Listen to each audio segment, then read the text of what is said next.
this section of the notes, which is this section of the lecture, which is part two, of the recording, is basically trying to describe the different type of tendering process that is available. So we know why we need to go for tendering.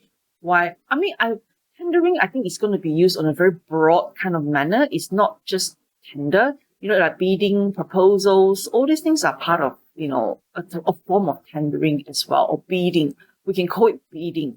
So tendering, bidding, proposal, quotations. Quotations is just a lot more simple. Maybe it's just a few items. It's not so complicated. It's always over jobs that are not so complicated, or goods and services that are not very complicated to just put forward a quotation.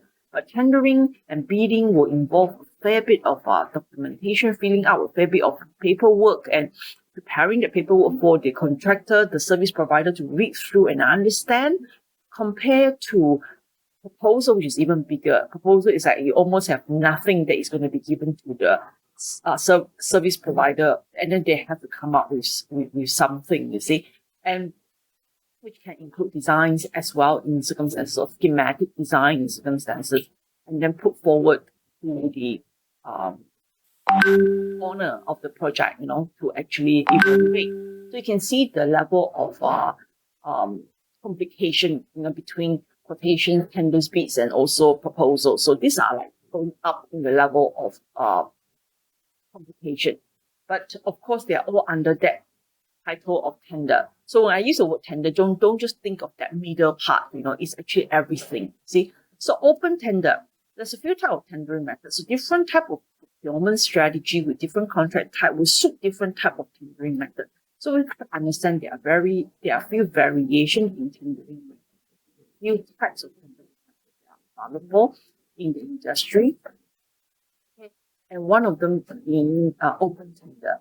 So open tender is basically, I would say, I would really think is more on open. Is actually anybody can come, and anybody can come to the project, and be invited. So the advertisement, the invitation are usually out in the open.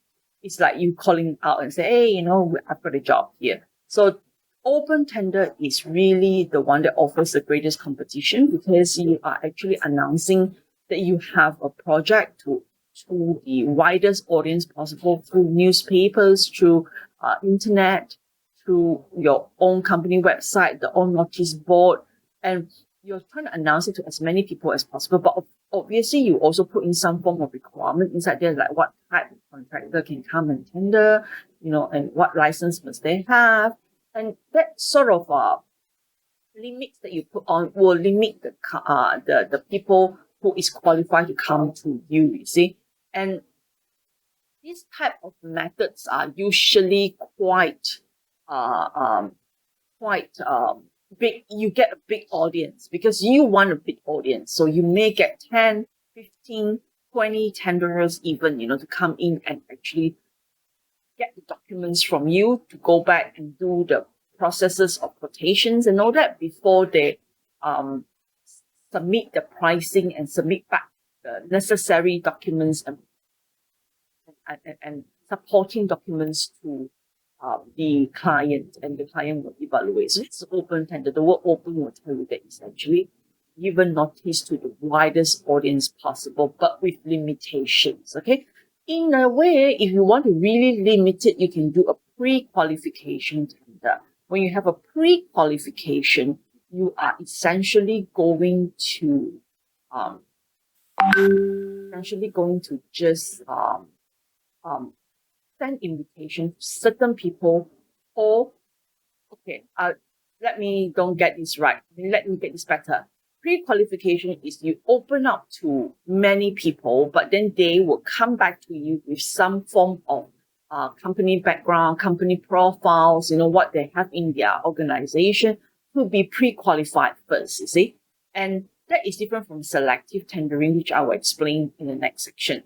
So pre-qualification can be an open tender, but it's actually open to a public to submit some form of pre-qualification documents before you shortlist them and then open it to those people that you shortlisted. You see? So these are a combination of half-half. This is like a half-half thing, open plus selective model.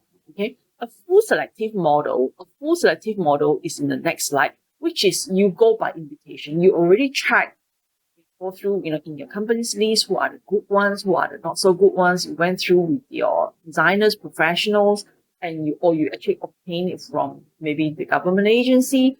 Who are the better listed contractor, who are the A-class contractor, who are the more famous one, and all that, and who are the more responsible one, famous and responsible ones. And then so you send out invitation to them, you see. And when you send out invitation to them, you actually will be having a lot more confidence because these people are actually mostly are tried and tested kind of people, and they are not just anybody out in the open, anybody new who just gotten a license. You may not have that kind of reputation or historical data to back them up, you see. So pre-qualification is more on they send in their qualification, what the company has, how many machines they have, how many engineers they have, how many workers they have, and how they run the company, how long they have been established and all that. But select tendering is the tenderer actually already, the owner actually already kind of know your background, and you may have already been pre-qualified in that sense, if there is a pre-qualification level here, or